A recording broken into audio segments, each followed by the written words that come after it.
Oh, yes, yes. Thank you, Annalise.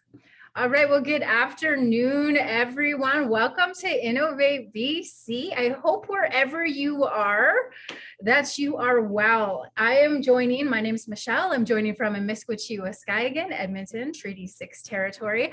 I feel like it's a somber day in the City of Champions. I don't know if anyone out there follows hockey. I'm only a playoffs girl, but our Oilers lost last night, so we're feeling it in our city today. But nonetheless, the sun still rose in the east. Creator met us for another day. So here we are. We get to meet on this beautiful virtual platform. So welcome to Innovate BC. I hope you are doing well today. I hope you got in some of that creator given medicine, aka water. I hope you got a chance to be outdoors for a little bit, just to breathe in some of that good fresh air and honor the earth, honor the plants and the animals, all of the gifts around us. So we just give thanks for another day, another opportunity to move, to just gather in this beautiful virtual community here. All thanks to CANDO. So I am super honored to introduce our next guest speakers. I had the opportunity way back in what, right in the kind of thick of the pandemic, these two really brought some really good webinars, some really good knowledge, really good information. So I'm delighted to have them back here. They were here last Wednesday. So in the event that you missed last Wednesday, you can always go back to the website, CANDO website, and the videos are all there for you to access. So joining us this afternoon is Laara Yaghujaanas and Mark Salter, who are joining from Carden Consulting, and they're in BC on the islands. They are brilliant. They bring a wealth of knowledge to this table of conversation, which is community economic development plan. So they're going to talk about creating that. So CEDP and all the stages to develop it and the foundational approaches. So I think it's going to be a really good, enlightening, informative conversation this afternoon. So in the event you have any questions along the way, feel free to put it in the chat box. But if I remember these folks, they're pretty open, they're pretty easy going as well. But put in the chat box, they'll take note of it, they'll open up conversation throughout, but there also will be time at the end for any questions, for any comments that you might have about the topic at hand today. So we're delighted that you're here, and I'm just so excited to hear the wisdom and the knowledge that these two bring to the table. So Laara, the floor is yours. Welcome, thank you so much. We're just going to take a second. We've got two systems going here. And we have Mark Salter, my business and life partner, who's going to be joining us, but we're getting a little bit of an echo that we normally manage fine. But as I say, we were just coming in off the road and are trying to set up some of our systems. So without further ado, thank you so much, Michelle, for the amazing introduction. Always a pleasure to be working with you. We want to be able to go into creating a community economic development plan in a way that allows you to be able to understand current best practices, what we see working, what we've learned, and recognize that you all have knowledge and wisdom and your own capacity to be able to do this work. So what we want to be able to do is support your voice as well. So we'll share. Please feel free to just unmute, ask questions, put something in the chat room. We're here to serve you, and we take that very seriously. So thank you so much for joining. Can we just get people to share where they're from quickly? So if we take a look at, we've got a few people who've identified where they're from. Just put your name in the chat room and share where you're coming from, and we'll go from there. Thank you so much for joining us, everyone. It looks like we'll have a few people joining, and if we have anyone absent, a few people joining in the next few minutes, we will do a quick catch-up for them as well. Thank you so much. Wow, Dakota, cool. So what we're going to do is share with you a PowerPoint that I'll just put up there now. so you can see it. You will get a copy of this PowerPoint in PDF format shared with you. We've shared it with CANDO. Please feel free to use the resources and information to serve your nation. We are absolutely committed to sharing tools and supporting the capacity development of our people to serve our people and future generations. Calgary, cool. Ontario, wow. Hey, Chilliwack, Kwantlen, cool. And Vancouver, awesome. Okay, so thank you everyone, and we are going to get started. So again, what I said in our old Haida language was welcome good people, and looking forward to working with all of you. My name is Laara from the Yaghujaanas clan of the Haida Nation. Kun G is my Haida name. Yaghujaanas is my own way of decolonizing by adopting our clan name, which I am very proud to be holding. I have a master's degree in leadership, but also have been doing this work for 25 years. And I'm feeling really old when I say that, but it is something that I'm very proud to be doing. I worked in senior management in the private sector for just over 2 decades as well, and wanted to take that learning and knowledge in serving our nations 25 years ago. As a result, what we ended up doing is getting a contract for business and economic development in the 55 Coast Salish Nations, or for the 55 Coast Salish Nations. And then after that, got a contract to do business development for establishing Aboriginal business centers across BC. As a part of it, I was part of the original proofing and edits and final work on accrediting the CANDO training, which was exciting many moons ago. I've done a lot of training as well, in addition to this. So we do a huge portion of training now, but we've always done training. The biggest part of which is when I started doing the business and economic development, it was reaching out and being able to share with people some learning and understanding, but more importantly, asking from the people who I was serving, what do you need? What information do you need? What do you want? How can I best serve you? And I kept getting feedback more and more and more. And over several years, ended up developing a business workshop. And in that business workshop and the level of work that we were able to serve in terms of business development for individuals as well as nations, we received awards year after year after year. And so fantastic opportunity to learn from our people and to be able to serve our people and share that learning with you. So I'll let Mark introduce himself and meet myself. Sure.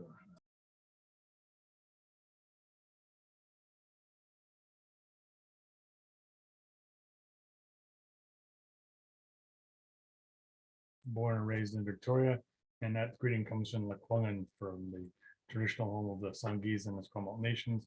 We're coming to you from Tessametsa, known colonially as Colwood, and Tessametsa is one of the families that lived here, and one of the relatives still lives here today. Thank you. So what we're going to be talking about today is community economic development planning, and it's something that as we go through, you'll hear me, and you heard Michelle say a CEDP, Community Economic Development Plan. We're going to go into some of the key considerations. What is it? How does it differ from an economic development strategy? How does it differ from opportunity identification? How does it differ from feasibility studies? What are some of the key principles to developing a CEDP? Some of the steps that we've used that have worked well that we're going to share with you, and important approaches and considerations as you do this work. Now, as we do it, again, please feel free to ask questions. Share some of your learnings that you may have as well, and we'll get going from there. Just a quick learner conduct agreement that we basically want to be creating a safe space for learning for the benefit of all of you. And we just ask for everyone to share that. If needed, we will step in and provide support to ensure everything is maintained as a safe learning environment. But if there is something that you feel we need to add to make sure that we have that, please feel free to do so. Throughout the entire workshop, you'll hear us remember to, and I'm going to give you this blanket statement. Anytime you have learnings or information to share, please, wherever possible, share your own information in the language of your people. And I know that's a big challenge, but we recognize and appreciate and value so much the depth of wisdom and knowledge in our language to inform everything we do, including business and economic development. So really important that we share that with you to be able to say if there are learnings, if you have that in your own language, it's just fantastic to be able to share. We're also looking at your cameras. So for us to be able to best serve you as we do this work, if you can turn on your camera so we can see your beautiful faces. We also know that if there is some Wi-Fi challenges and you can't turn it on, we completely respect that. But what happens is while we're talking, if we see you and you're kind of doing the puppy sideways head thing and you're going, I don't quite understand that, we can pick up on that and then we can explain a bit further. So please turn on your camera so we can see your beautiful faces and we'll be able to read the room. Thank you, Helen. And thank you. Thank you so much, Jason. I've got my desktop sharing and Mark is just indicating to me that he's not seeing his. Is everyone able to see the PowerPoint? Okay, let me just stop sharing. We'll try that again. Zoom. You love it until it doesn't work, okay?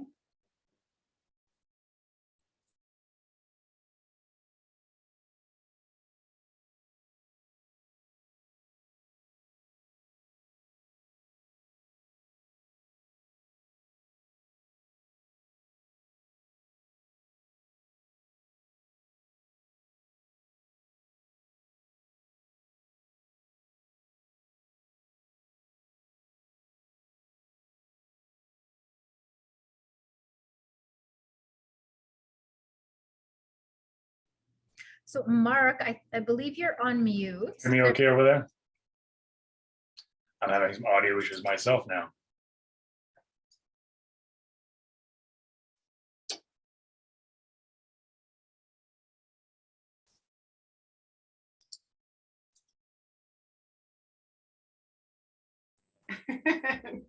Okay, Zoom has got some attitude today. I went to go share again and it bumped me out. I swear this software is becoming sentient. Okay, so let's go back to the PowerPoint and I will share this again and hopefully when I hit share, it will share. There we go. Excellent. Okay, thank you so much. Okay, so as we get going, we're going to talk about what a community economic development plan is and help clarify sometimes what it is not. So when we take a look at community economic development planning, just to give you some background on myself, when I started doing the business and economic development for the 55 Coast Salish Nations, I felt very ill-equipped to be able to serve them in the way that I felt would be doing my best to work for our people. So I contacted Frank Brown and Mike Lewis, who are community economic development planners. I'm not sure if they're practicing still today, but again, 25 years ago, I reached out to let them know that I needed some help. I needed a mentor and I didn't have my degree at that point. And what happened was we ended up with them being very, very supportive, amazing leaders at being able to say, this is what we've done. Here's what we've been able to learn. Here's our information we can share with you. And they had a very grassroots approach to community economic development. Together, they had about 5 decades of experience in doing this work, not only for First Nations, but for communities across North America. So it was pretty darn cool to be able to share that information and knowledge, and part of their own education and training process that they shared with me was to take these tools to support training the trainer kind of thing. So I'd work with them for 2 or 3 different kinds of communities. They would show me all the tools and information, and then I internalized it by being able to look at and talk about some of the discussion areas, and they helped mentor me for a bit. So I'm eternally grateful to them. And this is the basis of my grassroots approach. I've always believed in it. Being First Nations, it makes only sense to me. But as we go into it, a lot of that comes from a really strong commitment to grassroots community development. So community economic development is the process by which a nation undertakes economic development planning through engaging community. So it's different than just doing an economic development plan or economic development strategy where you look at industry trends and looking externally. So it really does require looking internally and externally. Internally, not only the development corporation or your own businesses around the organizational capacity, culture, policies, all of those different aspects in terms of your organizational capacity, but also in the community. What is that capacity in community to support and understand community economic development? And really important to include community, because then they can become huge assets, diversify and instill a sense of resiliency into your economy, created by and for your people for future generations. So really important piece in terms of how we approach this too, as a principle or a value set, to make sure it's engaged with community. It's also important to recognize that the premises of this rest on the fact that the resources, the financial resources, the lands and resources, and other resources that every single development corporation I've ever seen owned by a First Nation utilizes the resources of the community to establish itself and to create ongoing community development. Therefore, the moral and ethical implication is that you're using the assets of a group of people. You should be accountable to that group of people. And what's happened is we have a whole bunch of systems interfering with that. And we need to be able to understand how to be able to create greater alignment with that moral mandate. So a community economic development plan is an important foundation to a standard economic development plan versus the standard economic development plan that looks primarily at external conditions to the community, industry trends, all those kinds of important considerations, but those should be secondary to the long-term capacity of the community to, again, establish and support sustainable economic development from the individual self-sufficiency of every single member, and then collectively the nation. Mark?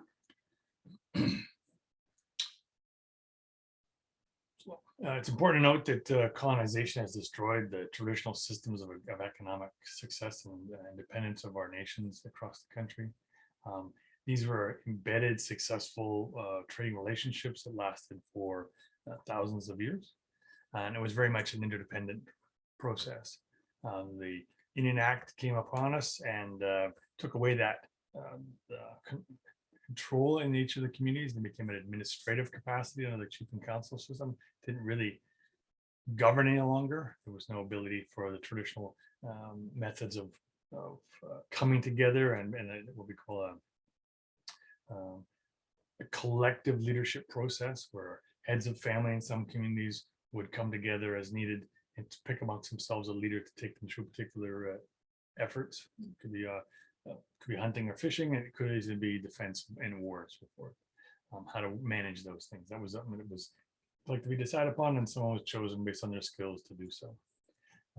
So this process of citizen assembly and the interdependency that nations had with each other along their traditional trade routes was interrupted and disrupted. And what we don't have then is that sense of independence and entrepreneurship that was existing prior to colonization.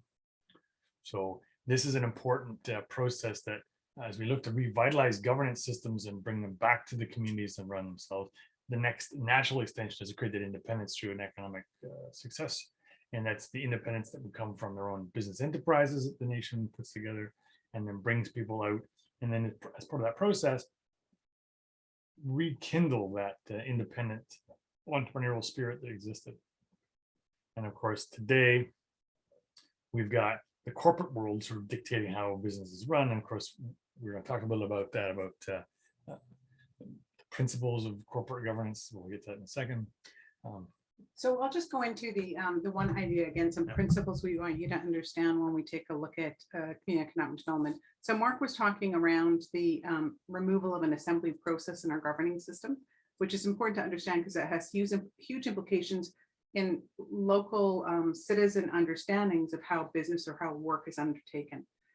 Sometimes we have leaders move into place without an understanding that there is an entire ancestral system that's based upon our collectivist values versus Canadian or US individualistic values that ensures that there's an accountability back to citizens.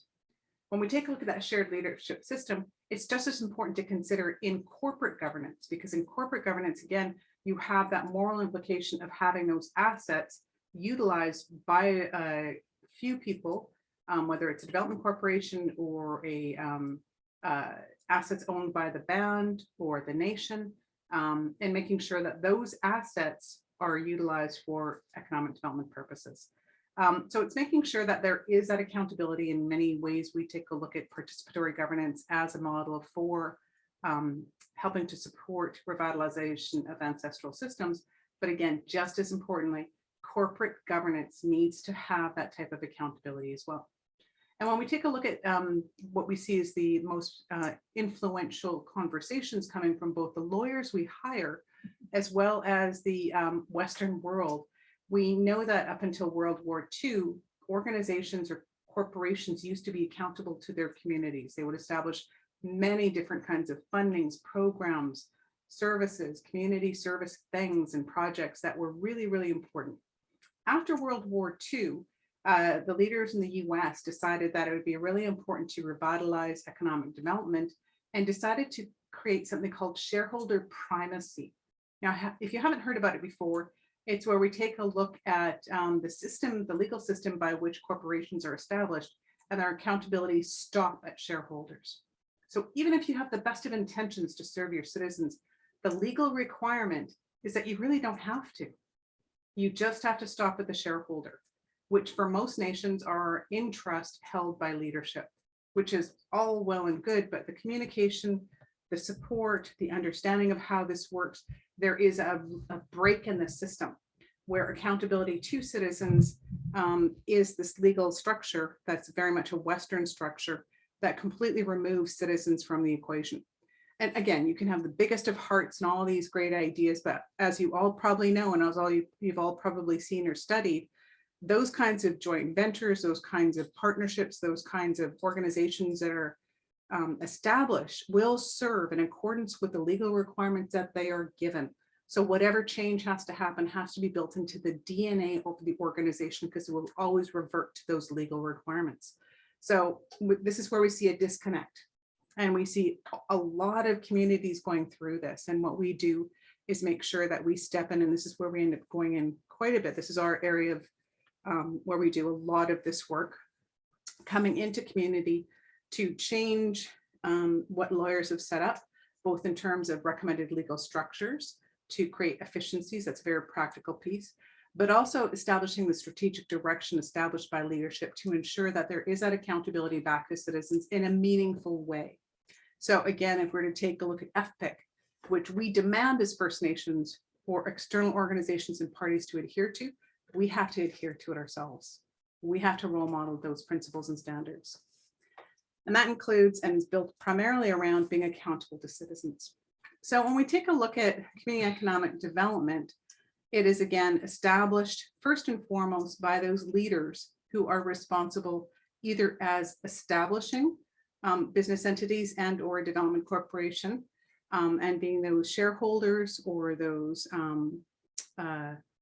interested parties who are leading this kind of development, and making sure that there is a clear direction set, strategic direction, to ensure that those kinds of risks where we see occurring quite often in communities are mitigated.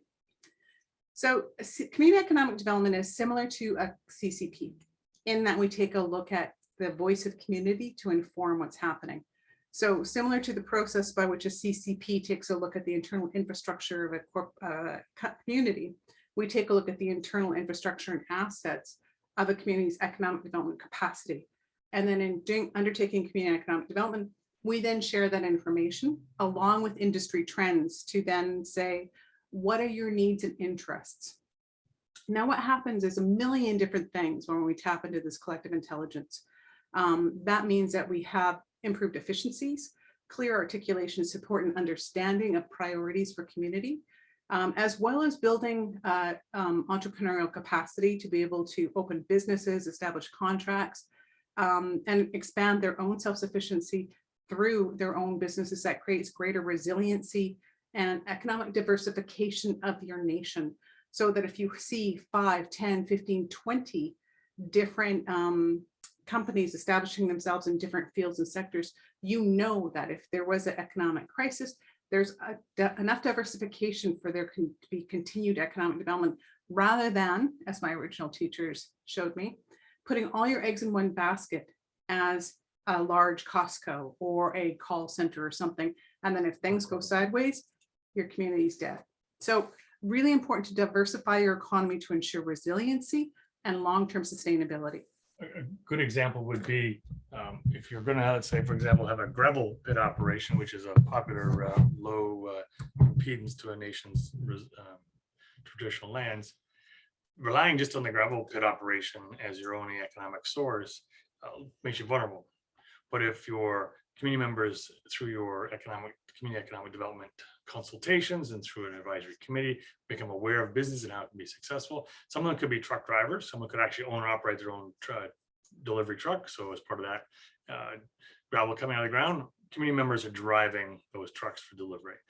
Also, those members who have an instance of being mechanically inclined could then become trained as large equipment mechanics to repair those trucks, those excavators, those things. So now you've got 4 or 5 different related industries supporting the one primary industry in your community, and everyone's beginning to benefit. And as that gravel business winds down in the future, you've got competent, trained, and owner operators of different types of equipment can go on and contract themselves to other entities, other communities, and go into direct competition with some of the other larger players. So that's the diversity you need to be resilient.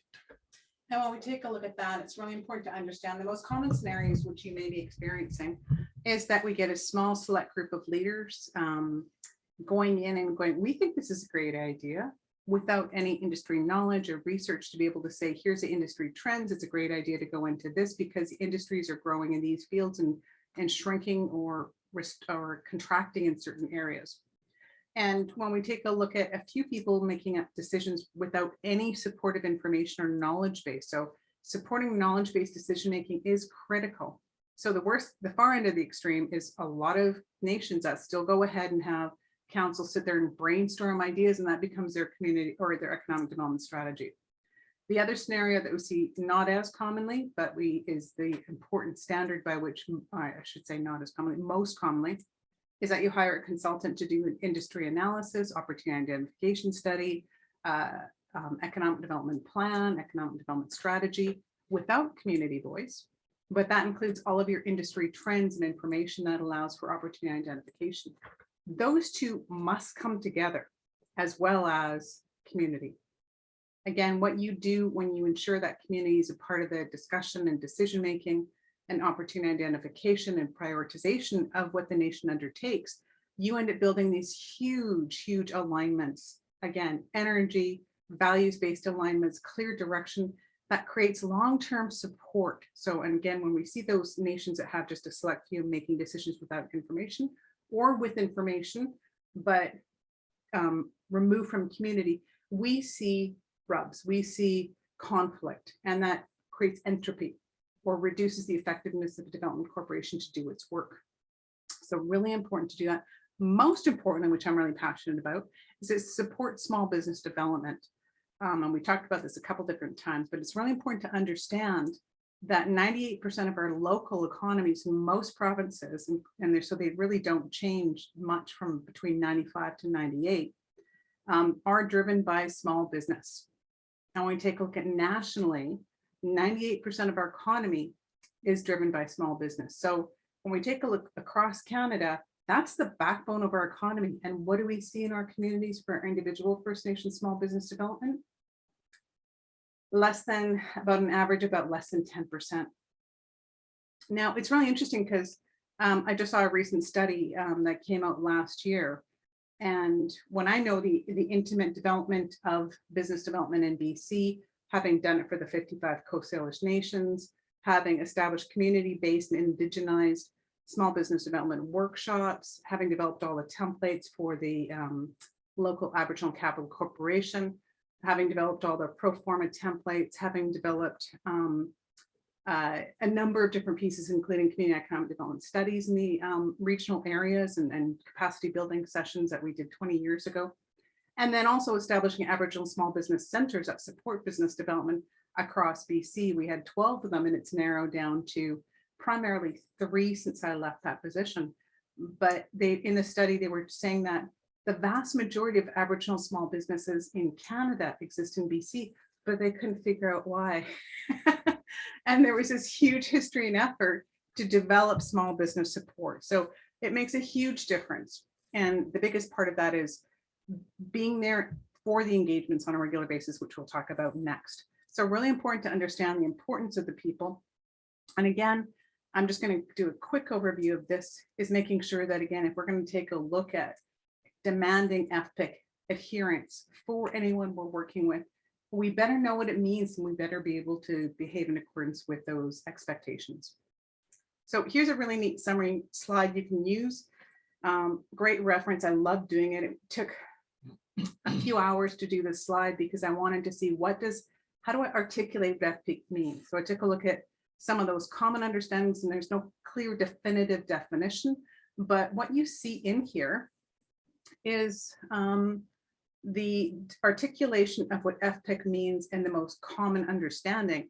And then in these square brackets, you'll see the Indigenous definition as developed by the UN.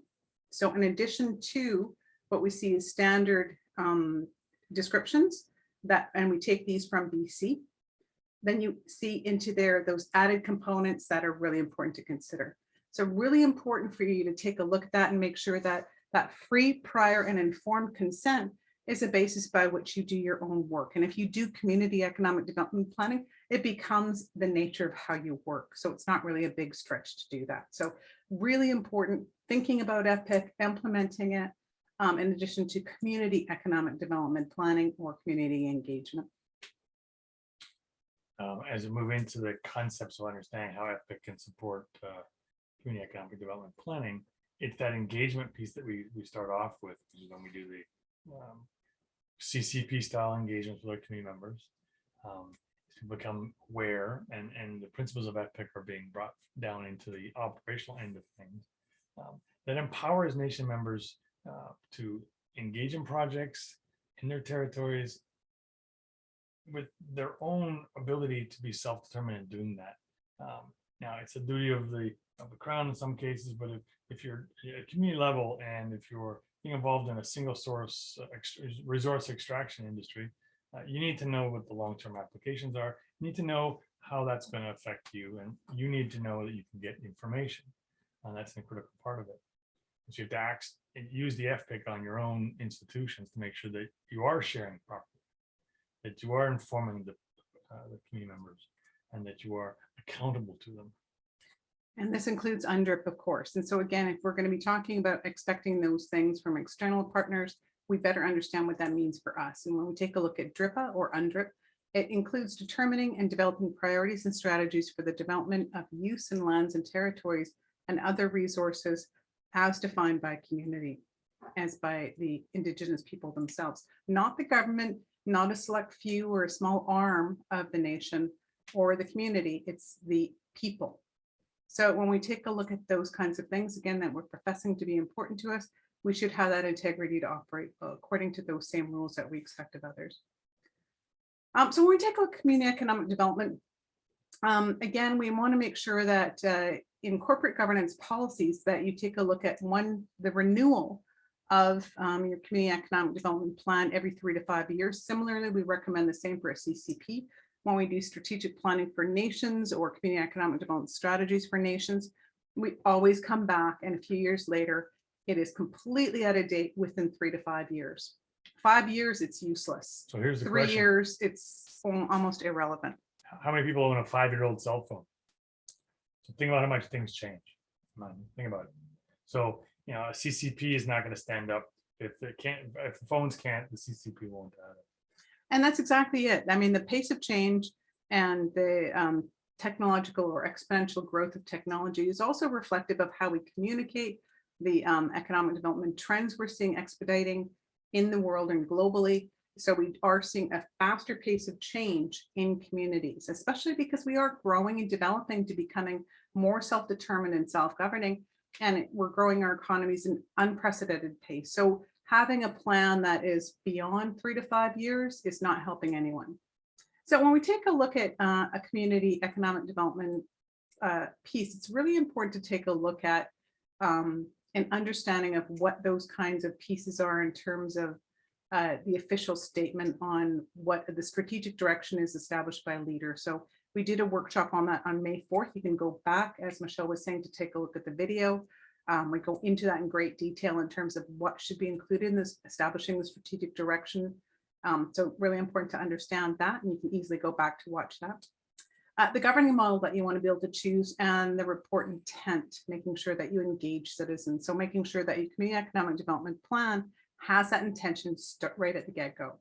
And again, as always, we want to inform the decision-making for community economic development from a knowledge-based position and a strengths-based position. So we want to make sure we complete as much as possible that secondary research, primary research as well, with external partners and interviews, partnerships, those kinds of things, but also most importantly, your primary research with your citizens, to ask them using and we like to purport and like to use an action research approach, which includes establishing, as Mark already said, an advisory committee. And that's those long-standing people that'll be in community, that'll be your champions that you can lean on, that will have an intimate understanding of the plan, the engagements that happen, the priorities for the economic development, those kinds of things that they can communicate in community, how important this is for them, supporting small business development, advocating for you. So really important to do that. We know that across all sectors, that's a really good best practice for First Nations. And the best part of that is that the more people who are vested, not necessarily invested, but vested in the outcomes of your local enterprise, the better what you're able to bring more people to the enterprise, because everyone knows about it, they're comfortable there. We talked about cultural situations in your statement last week, so that culture is welcomed into that business entity. Community members can come in and feel comfortable, express themselves culturally at the workplace, and it gives them a lot more satisfaction at their job, a lot more job security, because they're more comfortable coming to work, and so therefore better retentions, better on-time performances, that kind of stuff. And then you've got that always that commitment that if you're going down your advisory path's decision, a lot of other people are in the same thought process with you, and that's really important that everyone's collectively making these decisions and emotionally as well as financially invested in it. And then of course, as you develop that out, which should be quite a large tome based on those kinds of knowledge-based approaches that we're much more familiar with, you want to make sure that you implement and report regularly based on the priorities and needs identified in your plan that the community articulates. Some examples include nations where we've heard the inefficiencies where a select group of council members decided that they wanted to open a large aquaculture operation, land-based, invested millions of the community's dollars. The place was built and they never once asked members what they wanted, or even if they had the capacity to take on those jobs, and it sat there and languished, and then they just shut it down. So years lost, millions of dollars lost, when you could have just spoken to the people in either a skills inventory study and I should say, your community engagement planning, where you support an understanding of what those things are important for a nation and invest in those things that the citizens as a whole identifies priorities for you. When you do that, you will find those common threads and alignments that can help support that to happen. Now, when you move into the next stage of implementation, it means that you have to not only implement the plan, but do it in a meaningful way where you integrate it into all job descriptions, all work plan and reporting, performance evaluations, and professional development plans within your team from your development corporation and or business grouping. And what that does is you end up with an implementation that is cross-cutting, that builds that capacity, that builds that shared value set for you to be able to do your best work for the nation and their community. And then of course, the reporting should be based on those same performance measures, so key performance measures that are agreed upon by your team based upon the priorities that are determined from community. And then of course, that reporting should not be less than quarterly.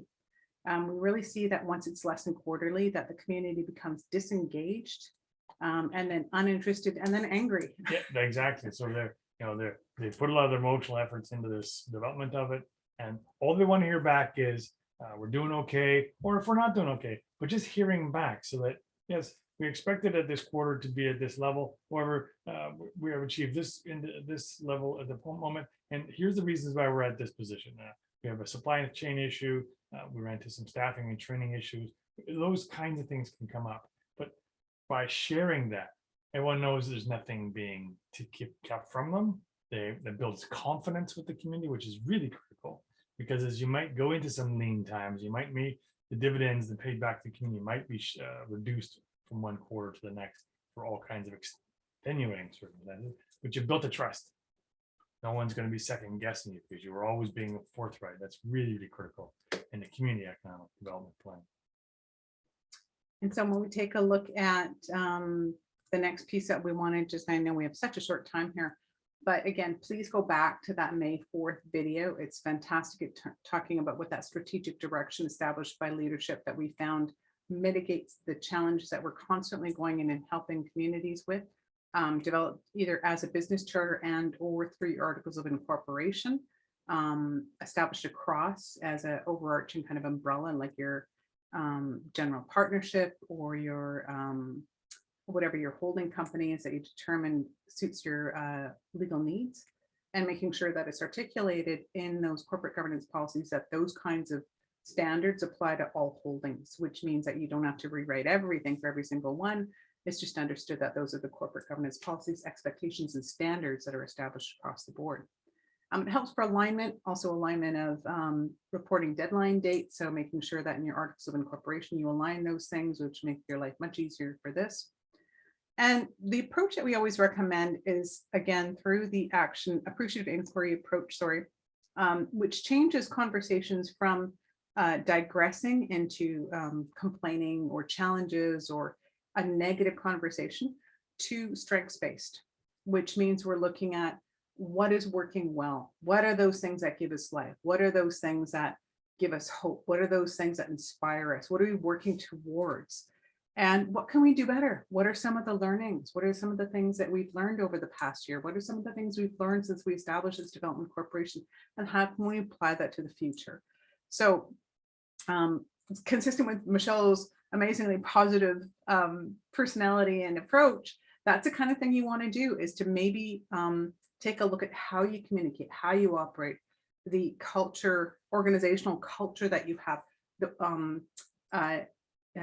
the culture of your First Nation, the values of your First Nation, using that strengths-based approach. So this is one way, but again, look to your own culture, look to your own language for those strengths-based approaches that allow you to be able to move from a position of strength, not from a position of weakness or negative or deficit. So that's a really important learning across the board. And I'll let Mark speak to this. Is his favorite area. Well, when we're doing community economic development, we're engaging with our community.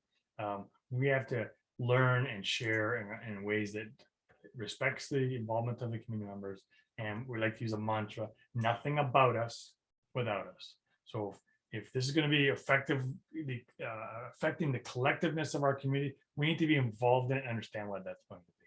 So when you are doing these things, there are five steps. There's informing, there's consulting, there's involving, and there's collaborating, and then there's empowering. Each one of those is a different kind of a conversation. And as you move through your FPIC and you get into this part of the engagement process, you can go through this stuff. So you've got the information phase. You're going to share the stuff. And not so much as a phase as an approach, right? You want to be able to always move as far as you can to the right to empowering your people. Again, strengths-based approach, making sure that they are recognized and understood to be the decision makers. This is your assets. This is our collectively held lands. These are our collectively held salmon stocks. These are collectively held forestry assets. These are our collectively held resources that we have for our people, and you're the decision makers, and we're here to serve you. It's a great way to be able to make sure that you empower individuals and communities in your nation. And that's the point. If the conversation of engagement is to empower, that's what you're going to do. If the conversation in the engagement is to consult, you have to tell people that. People come to a consultation with the expectation of being empowered, they're going to be disappointed.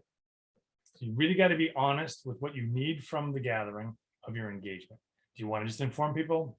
That could come in the way of newsletters and websites and stuff.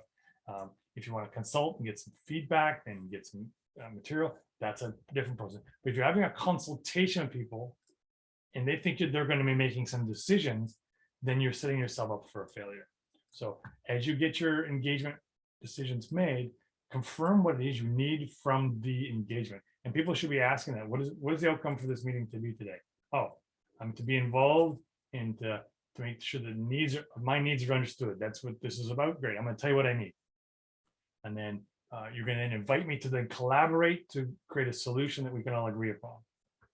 And then you're going to say, well, our next meeting is to empower you. You're going to help us make the final decision.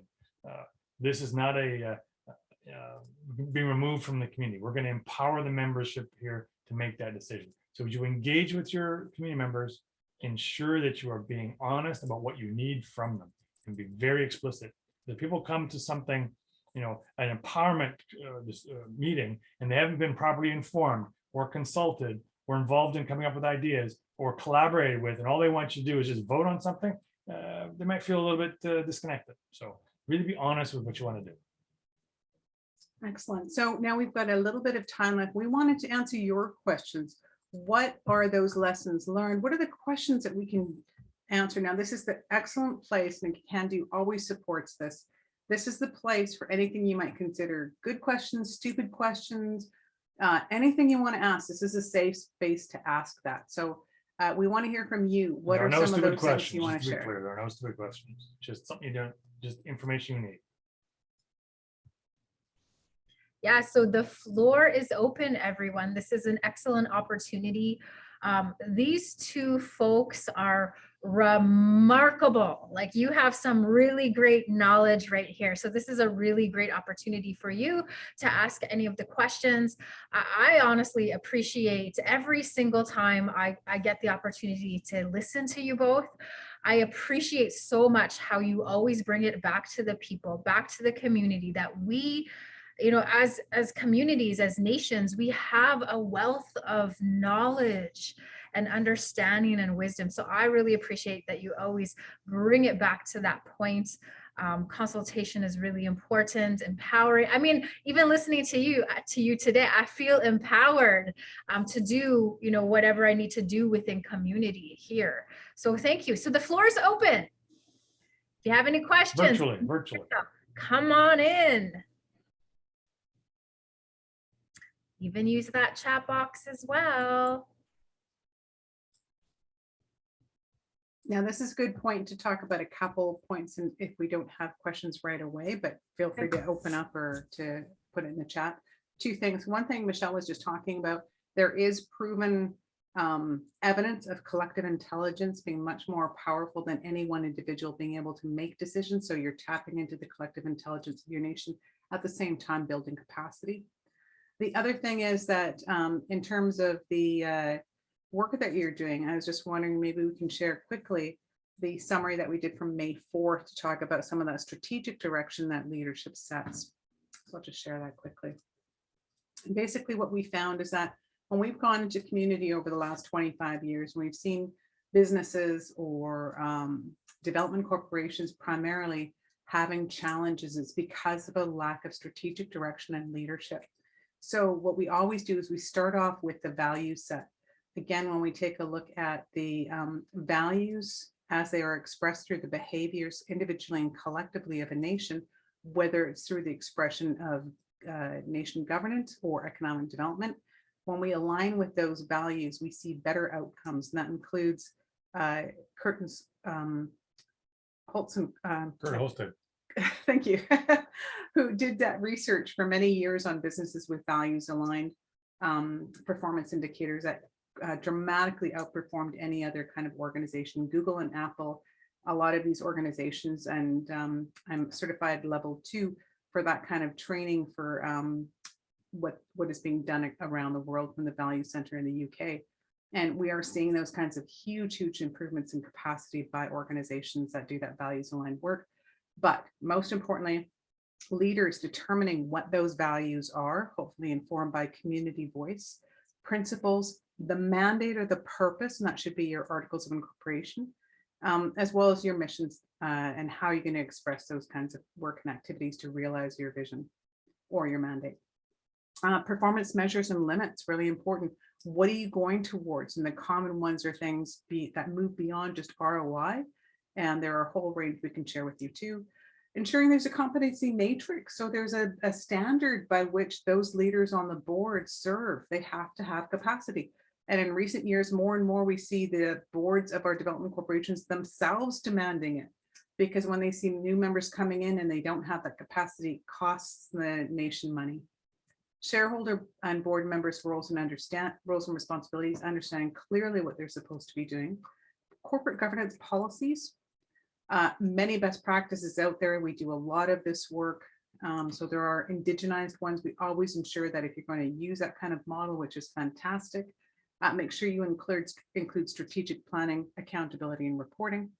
A community advisory group, which we talked about already. And of course, those agreements, legal agreements that are required to ensure that that healthy relationship between the nation and the development corporation is maintained. So we've all heard that story around a separation from business and politics. That is a misnomer. We've spoken to Dr. Cornell many, many times about it. We've worked with him many, many times, from the Harvard nation building research, who works with the University of Arizona now. And that whole misnomer around separation really did a disservice to our nations, because really it's a healthy working relationship established through these clear written understandings that allow you to be able to have a more effective working relationship. A relationship that has risk reduced because there's a separation in the execution of the business from leadership, but it's this principled values-based connection between the members of the community, the business that they're creating, and that it represents the community's values, and that leadership gets out of the way of getting the job done. They just set the direction the way they go. But this issue of values, this concept of values, by having that stated and recognizing that's important for you and your community, it's like a magnet. You hold that up, and other valued institutions and individuals will be attracted to that, moth to a flame, as it were, because I can see that I can work with this person because they have the same value sets that I do. They hold their family up high. They hold the environment up important. They know that it's important to share the wealth amongst the community. Those are things I believe in. So I want to work with somebody like that. That's who I want to have brought into our enterprise. So those value statements, as much as they might make you feel a little bit awkward to start with, they're actually just a way to create a magnet to bring other like-valued people to your organization. And your customers can also be that as well. They can be, I want to buy business. I want to buy my product from that company because they do these things. And just as important as Mark was saying, is that what is that magnet that people are attracted to? It's having those characteristics of nation rebuilding, which includes cultural alignment and many other pieces that you'll see and can read about. But most importantly, developing the organizational capacity of your development corporation to undertake the work that it's going to do, including having clear, pragmatic, forward-looking policies, in addition to these agreements and directions set by leadership, policies that allow for decisions to be made effectively, criteria, business planning requirements, all those things that allow you to be able to do your work effectively, of which is included corporate governance policies that helps to establish the rules by which your development corporation operates. So really important to have those pieces in place so that you can, it's like running a marathon. If you don't have the capacity, you cannot run that marathon. So develop your capacity internally within your organization to have policies at the broadest level. The biggest success story of which, of course, is Member 2, who developed their capacity 20 years ago and got ISO certification and went from a small community of 300 people to being multiple billionaires and hiring everyone around the area and having the world come knock on their door within months of opening up and instantly seeing an exponential growth in their revenue, so much so that they're able to turn away ISC and INAC at the time and say, no, we don't need your money. When you get to the level of our development, come talk to us. So amazing, inspiring stories around those areas. So hopefully this one last slide helps to be able to inform the conversation today. So how was today for you? Helen, was this kind of workshop you were hoping for? Do you have any questions, thoughts, ideas? Oh, it was so rich. Thank you so much. I can't believe the wealth of experience you shared today. And I was actually just about, I don't know if it went into the chat. I did want to ask if, how we could get a copy of the presentation, because I wanted to spend a bit more time looking at that that really dense and excellent slide on FPIC, because I just would love to review that again. So if it's possible, it'd be wonderful to get a copy just to review all the nuggets today. So I thank you both, and thank you, Michelle, for hosting. You're welcome. And Elsie will be sending that out to all the participants, so you will have access to it, plus the video, so you can go over it again, listen, so you can walk around, do dishes, listen to the video again. So we've got lots of people who do that. So it's a good practice to internalize that. Anna, how was today for you? Very informative. And there's a lot of, you touched a lot of those things that I've been observing too about, chief and council sit around and brainstorm and come up with ideas, and then, things don't go the way they think they should go, or they never really get off the ground, and, there's some stagnation. So, that's a real thing. And so I'm always keen to hear other perspectives, especially people with experience, and the aspect of doing it in conjunction with the CCP. I think that's important too. That's a new piece of information for me, because we just finished our CCP, but we didn't do ECDEV alongside of it. So it took us forever. It took us like 5 years to get it done. So Well, now you've got practice. You can do the next year, the ECDEV one in half that time. yeah, and do it with the ECDEV plan at the same time. Exactly. Yeah. Excellent. So yeah, Well, that was great. Thank you. Wonderful. Thank you for joining us and sharing that experience and understanding that will hopefully inform others as well. So we are at the conclusion of our time. That went so fast. Unbelievable. Can't talk any faster than that. Michelle, Yeah. Oh, it went so fast. I agree. I was like, more. I was like just writing those notes down. And I'm one of those people who actually need to listen to it a couple of times over, because there's pieces that we missed or that we could have missed because we're focused on that one nugget that you just dropped right there. So this has been a rich, as I echo what Helen said, that this has been a rich time with you folks. As usual, I mean, you bring so much good knowledge, and you bring it with passion as well. And Mark, you always say this, it's not about us, no, nothing about us without us. And I love that. So thank you again, both of you. We're just so honored that you could join us this afternoon here at Innovate BC. I know you will come back and bring more of your knowledge, more of your story. So thank you. And thank you all for joining us this afternoon. And I hope to see you again. And as we go along the rest of our day, may we carry this idea of community in our hearts. May we carry this idea that Indigenous knowledge. Mark, you had said earlier about how colonization destroyed traditions. And so we're in this position today where we're bringing that voice, we're bringing the tradition and the wisdom and the knowledge of our peoples back. And so thank you so much for that reminder. Creator, help us, walk with us, and let us do good things for our nations and things that will honor you and your land. Hi. Thank you, everyone.